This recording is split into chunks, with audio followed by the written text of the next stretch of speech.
Projeto Montauk, relato 1988. Eu tenho uma história que preciso compartilhar. Já aviso de antemão, não é para os fracos. Isso aconteceu há uns 3 meses, mas ainda sinto um arrepio toda vez que penso sobre isso. Meu nome é Richard, e eu sou um estudante de biologia apaixonado por mistérios e teorias da conspiração. Foi essa curiosidade que me levou ao meu pior pesadelo. Tudo começou quando encontrei um fórum obscuro sobre o Projeto Montauk, um antigo laboratório militar abandonado em Long Island, Nova York. Dizem que durante a Guerra Fria, coisas sinistras aconteceram lá, envolvendo experimentos humanos e mutações biológicas. Até aí, parecia mais uma teoria da conspiração maluca, mas eu e meu amigo Marcos decidimos investigar. O que tinha a perder, né? Chegamos lá de madrugada. O lugar estava deserto, cercado por uma floresta densa. A entrada principal estava trancada, mas encontramos uma janela quebrada na lateral. Quando entrei, fui atingido por um cheiro forte de mofo e químicos. Parecia que ninguém havia estado lá por décadas. No começo, foi só exploração típica. Aquele silêncio opressivo, o chão de concreto frio sob nossos pés, e o som distante do vento lá fora. Mas então começamos a ver coisas estranhas. Salas cheias de jaulas enferrujadas, algumas ainda com restos de documentos rasgados, outros deteriorados pelo tempo. Em um canto, havia um quadro de avisos com fotos antigas de pessoas, talvez cobaias. Algo parecia muito errado. A tensão começou a aumentar quando encontramos uma porta de aço com uma tranca digital quebrada. Marcos forçou a porta, e quando ela se abriu, um cheiro horrível, como carne podre, encheu o ar. Tentei cobrir o nariz, mas parecia que o cheiro impregnava minha pele. Entramos e a sala estava coberta de equipamentos de laboratório antigos, mas o que chamou a atenção foi um enorme tanque de vidro no centro, cheio de um líquido verde e viscoso. E lá dentro, algo se mexia. Uma criatura deformada, com membros torcidos e uma pele pálida e translúcida, flutuava lentamente. Não era um animal, nem um humano, era algo que desafiava a compreensão. Senti meu estômago revirar, mas a curiosidade foi mais forte. Aproximei-me do tanque, e quando iluminei com a lanterna, a coisa abriu os olhos.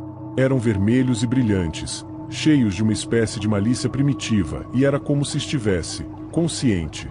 Marcos tocou a lateral do tanque e, instantaneamente, a criatura se lançou contra o vidro, batendo com força suficiente para fazer a estrutura tremer.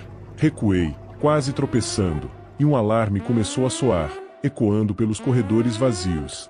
Nós corremos e o som do alarme parecia amplificar a nossa paranoia. Podíamos ouvir passos, ou pelo menos, achávamos que sim. Cada porta que passávamos era um novo horror esperando para ser revelado, mas não tínhamos tempo para investigar. A corrida pelo corredor parecia interminável. As paredes de concreto refletiam o som do alarme, intensificando a sensação de pânico. Cada respiração que eu dava era pesada, como se o ar estivesse saturado de uma tensão que não poderia ser aliviada. Marcos estava logo à frente. Seus passos ecoavam freneticamente pelo chão de cimento.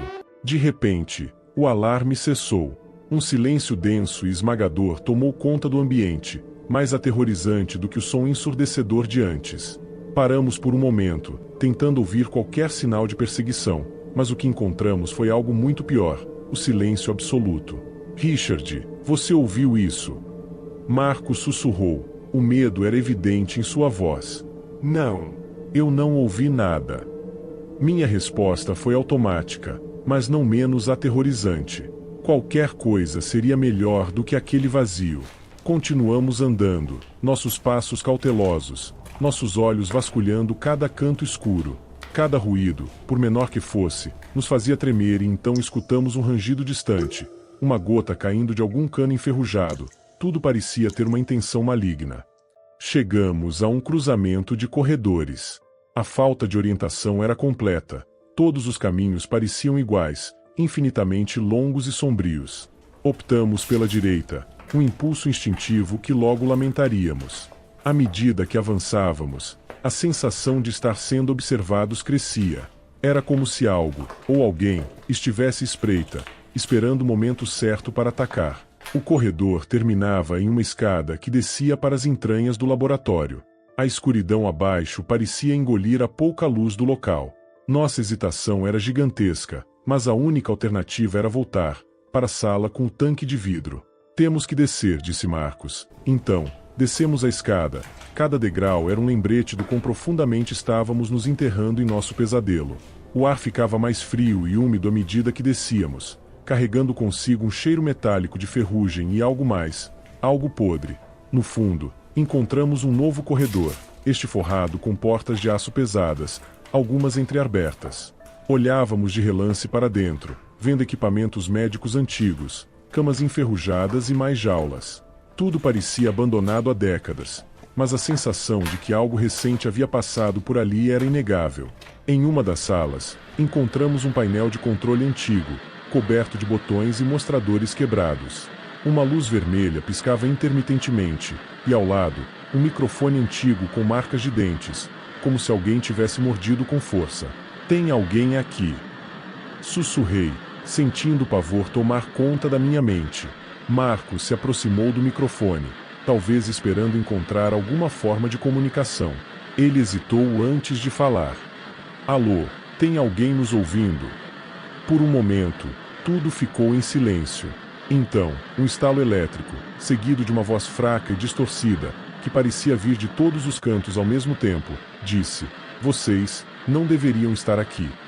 Meu coração parou por um segundo. A voz era quase inumana, cheia de uma dor e raiva que pareciam rasgar a alma. Sem mais tempo para pensar, corremos novamente. O corredor parecia se estender infinitamente, cada porta uma nova ameaça.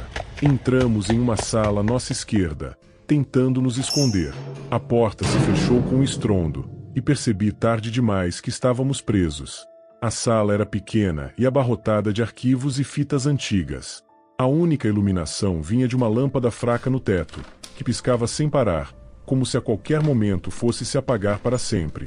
Marcos mexia freneticamente nas prateleiras, talvez procurando algo que pudesse nos ajudar. Encontrei um diário velho e empoeirado. As primeiras páginas estavam quase legíveis, mas à medida que folheava, comecei a ler relatos de experimentos grotescos, transformações forçadas e entidades que não pertenciam a este mundo. Então, ouvimos passos, eram pesados e lentos, e estavam se aproximando. Parecia que cada passo fazia a sala tremer levemente. A lâmpada piscava ainda mais, ameaçando nos deixar na escuridão total. O pavor era tão intenso que parecia que o tempo havia parado. Marcos e eu nos olhamos, e no olhar dele vi meu próprio terror refletido. A porta começou a ranger, como se algo estivesse tentando entrar. Fechei os olhos, esperando o pior, sentindo cada batida do meu coração como um tambor de guerra. E então, a luz se apagou. A escuridão total nos envolveu, e eu sentia o ar pesado. A tensão era indescritível. Os passos do lado de fora da sala continuavam, cada vez mais próximos, fazendo o chão tremer levemente. "Precisamos sair daqui", sussurrei, sentindo o pânico aumentar. Marcos, ainda mexendo nas prateleiras, encontrou uma lanterna velha e, milagrosamente, ela funcionava. Ele a acendeu, revelando uma pequena grade de ventilação no canto da sala. Sem perder tempo, corremos para a grade. Usei uma chave de fenda que estava na prateleira para retirar os parafusos enferrujados, enquanto Marcos mantinha a lanterna apontada para a entrada, esperando que a qualquer momento algo ou alguém aparecesse. Com um esforço final, a grade cedeu. Entrei primeiro, seguido por Marcos. A passagem era estreita e mal iluminada pela lanterna de Marcos, mas oferecia uma saída. A tubulação de ventilação era claustrofóbica e suja, o ar quente e estagnado. Cada movimento parecia ecoar infinitamente nos corredores metálicos. Rastejamos por vários metros, seguindo uma inclinação descendente. A certa altura, comecei a ouvir o som de água corrente, aumentando à medida que avançávamos. Finalmente, a tubulação se abriu em uma grande câmara subterrânea, onde a água escoava de várias direções para um grande canal de esgoto. O cheiro era horrível, mas a visão da água corrente era um alívio. Descemos cuidadosamente e seguimos o canal, que eventualmente nos levou a uma grade enferrujada bloqueando a saída para um túnel de manutenção. Marcos e eu forçamos a grade, até ela abrir. Após vários minutos de esforço, Conseguimos soltar a grade o suficiente para passar. O túnel de manutenção era úmido e mal iluminado, com pequenas lâmpadas incandescentes penduradas pelo teto. O túnel desembocava em uma antiga saída de esgoto, levando diretamente para um canal ao ar livre. A luz da lua iluminava tudo, oferecendo uma visão da estrada deserta, que levava de volta ao laboratório. O ar fresco da noite era um alívio, após a opressiva atmosfera do laboratório. Conseguimos, murmurei, quase incrédulo, enquanto saíamos do túnel. Precisamos sair daqui o mais rápido possível, disse Marcos, ofegante e cansado. Sem olhar para trás, seguimos ao longo do canal até encontrarmos uma estrada secundária. Estávamos sujos e exaustos, mas o alívio de estar ao ar livre e longe do laboratório era inegável. Andamos por cerca de meia hora, até chegarmos no carro de Marcos. No caminho de volta, o silêncio entre nós era pesado, cheio de pensamentos não ditos sobre o que havíamos visto e experimentado. Sabíamos que precisávamos relatar o ocorrido, mas a prioridade agora era recuperar-nos e tentar entender a magnitude do que havíamos descoberto. Quando chegamos em casa, ainda sentíamos o peso do horror que enfrentamos, mas sabíamos que, de alguma forma, havíamos sobrevivido ao nosso pior pesadelo. E com o tempo, talvez encontrássemos uma maneira de expor a verdade por trás do projeto Montauk, mas isso era uma batalha para outro dia.